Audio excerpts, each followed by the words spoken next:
It's one of the most iconic rivalries in business history. Coca-Cola versus Pepsi. Two giants in a battle for global dominance, locked in a cola war that spanned over a century. But today, one stands taller than the other. Coca-Cola didn't just beat Pepsi, it buried it in key markets, outmaneuvered it in strategy, and crafted a brand so strong that even Pepsi's wildest marketing stunts couldn't dethrone it. So how exactly did Coca-Cola crush Pepsi in the world's most intense beverage battle? Let's dive into the story. The origins of the Cola War. It all started in the late 19th century.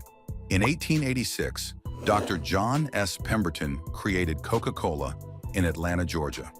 What began as a medicinal tonic quickly transformed into a mass-market soft drink.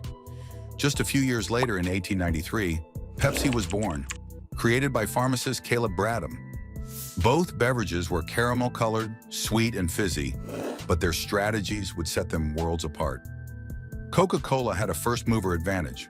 By the early 1900s, it had become America's favorite soda. Its secret?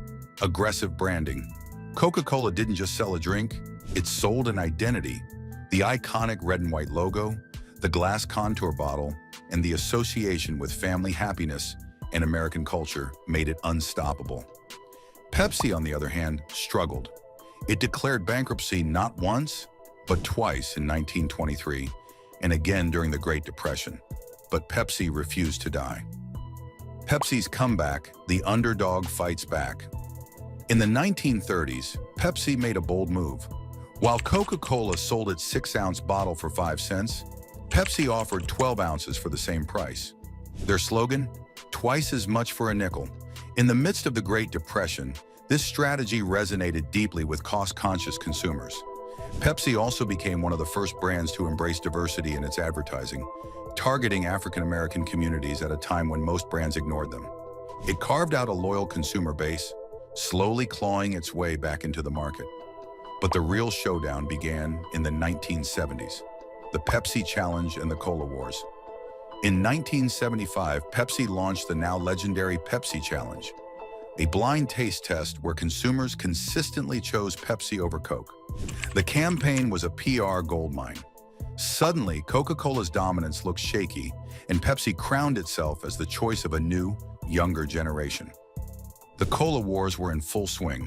Coca-Cola panicked. In 1985, in response to Pepsi's rising popularity, it made the boldest and possibly worst decision in its history: New Coke. The reformulated drink aimed to taste sweeter, like Pepsi, but the public backlash was immediate and brutal. Consumers hated it. Protests erupted. Coca-Cola was forced to bring back the original formula as Coca-Cola Classic just 79 days later. Pepsi declared victory. For a moment, it seemed like the underdog had finally won. But then Coca-Cola flipped the script. While Pepsi focused on winning the flavor war, Coca-Cola shifted the battlefield to something bigger: brand identity. Coca-Cola doubled down on its emotional branding. It wasn't about taste anymore. It was about how the brand made you feel. Coke embedded itself into culture with iconic ads like "I'd like to buy the world a Coke" and the timeless polar bear campaigns. It linked itself to happiness, family, holidays, and most importantly, consistency. Pepsi, meanwhile, leaned hard into pop culture, using celebrities like Michael Jackson, Madonna, and Britney Spears to appeal to younger audiences. But this approach was risky. Celebrity scandals and shifting cultural trends made Pepsi's brand identity volatile. Then came a critical moment: global expansion. The global game. Coke's final blow. Coca-Cola aggressively expanded into global markets, often being the first American brand to set up shop in places like post-Soviet Russia, China, and parts of Africa. It became a symbol of Western culture, sometimes even seen as a representation of democracy and freedom. Pepsi struggled to match this scale. In Russia, it had an early lead by striking deals in the Soviet era, even bartering cola for warships in the 1970s. But after the fall of the USSR, Coca-Cola swooped in with stronger distribution networks and crushed Pepsi's foothold. By the early 2000s, Coca-Cola had widened the revenue gap dramatically. while Pepsi diversified into snacks with the acquisition of Frito-Lay and later Quaker Oats. Coca-Cola focused almost obsessively on beverages, perfecting its core product and launching successful new drinks like Sprite, Fanta, and Dasani.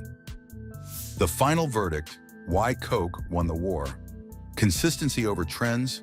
Coca-Cola focused on timeless branding, while Pepsi chased fads and celebrities.